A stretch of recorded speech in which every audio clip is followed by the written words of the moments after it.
네, 어제 6.17 부동산 대책이 나왔는데요. 뭐 언론이라든가 유튜브라든가 여러 매체에서 이 부동산 대책을 설명을 하고 있어요. 이 많은 전문가들이 이야기를 하고 있는데 저는 평범한 1주택자로서 이 부동산 대책을 한번 보려고 합니다. 평범한 1주택자니까 제가 관심 있는 거는 제가 이사를 할 수 있는지, 그 다음에 만일 전세를 제가 지금 살고 있다면은 어떤 식으로 대출을 받을 수 있는지, 그리고 뭐 만일 제가 뭐 여윳돈이 있다고 하면은 어떻게 추가 구입을 할 수 있을까? 뭐 이런 것들을 중점으로 봤어요. 일단은 국토교통부 홈페이지에 들어갑니다. 그 네이버 가가지고 국토교통부 검색해서 들어가면은 휴대폰으로 볼 수 있는 화면이고요. 제일 좌측 상단에 보면 리스트 표시가 있죠.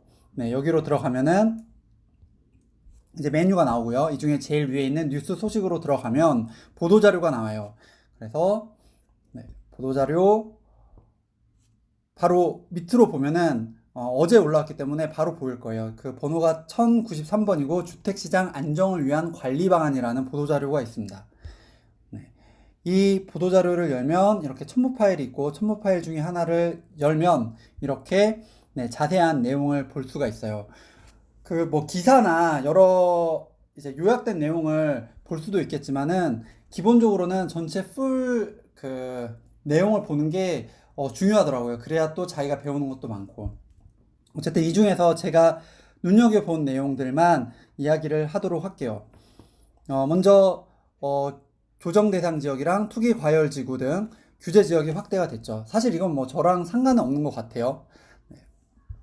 그리고 그 다음에 그 이번 네, 대책 나오기 전에 이제 여러 가지 규제들을 보여주고 있는데 한번 일독할 필요가 있어 보입니다. 잘 정리를 해 놨거든요. 네, 이 중에서 제일 눈에 들어오는 게 제일 윗부분에 있는 네, 그 가계대출 부분인데요. 이거는 기존 네, 규제입니다. 1주택자 같은 경우는 네, 주택 신규 구입을 위한 주담배가 원칙적으로 금지되어 왔었죠. 다만 기존 주택을 처분하는 경우에 네, 기존 주택을 처분하는 경우에 조정 지역 같은 경우는 2년 내, 투기 지역 같은 경우는 1년 내 처분하는 경우에 이제 주담대를 받을 수 있었어요. 그리고 두 번째로 그 9억 초과 고가 주택을 구입할 때는 실거주 외에는 주담대가 금지되어 있었죠. 뭐 어쨌든 간에 네, 1주택자라면은 이사를 갈 때 또는 무주택자라면은 새로운 주택을 살 때 네, 실거주를 근거하고 있다면 네, 실거주를 한다면 주담대를 받을 수 있긴 있었어요. 네. 근데 관련해 가지고 규제가 강화가 되는데요. 어떤 부분이 강화됐냐면 대출을 받을 수는 있어요. 그런데 그 전입을 해야 되는 이사를 가야 되는 기한이 빨라졌어요.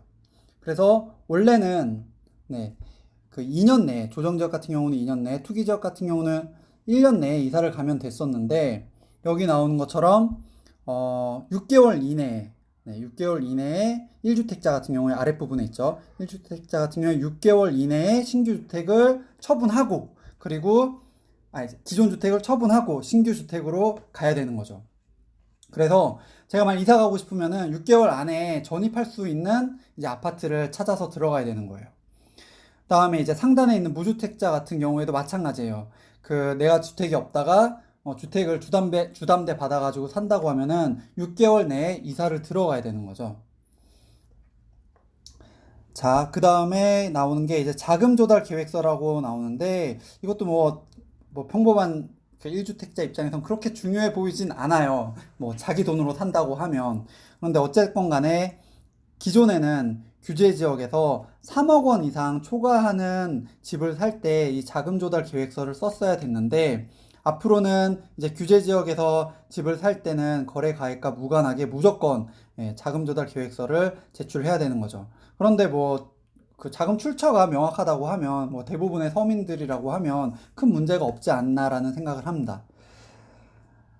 자, 그 다음에 눈에 보였던 게 토지거래 허가 구역 지정인데요. 네, 최근에 이제 그 송파 쪽에 있는 잠실, 그다음에 강남에서는 영동대교 쪽에 그 개발 호재가 굉장히 그 핫한데요. 그래서 이제 그 지역에 가격도 많이 오르고 있죠. 네, 그래가지고 이 지역을 토지거래 허가 구역으로 지정을 한다는 거예요. 그래서 이 지역 같은 경우에 네, 아파트를 일정 규모 이상의 대지 지분을 갖고 있는 아파트를 살 경우에 주거용 토지죠. 2년간 실거주용으로만 살 수 있다는 거예요. 그래서 제가 집을 살 때 네, 구청장한테 허가를 받아야지 살 수 있는 거예요. 그리고 사고 나서는 이제 이거를 매매하거나 임대가 불가한 거죠. 네, 뭐 저한테도 해당이 없지만은, 이 송파구나 강남구 쪽에 이제 집을 사고자 했던 분들은, 네, 참고를 할 만한 내용인 것 같아요. 네, 그리고, 네, 이 부분도 굉장히, 중요한 것 같은데, 이 재건축 규제인데요. 이 투기 과열지구 같은 경우에 2년을 거주해야 조합원 분양 신청이 가능하다고 합니다. 그래서 그냥 내가 앞으로 네, 그 재건축 아파트가 오를 것 같으니까 미리 사놓는다 이런 거 못 하는 거예요.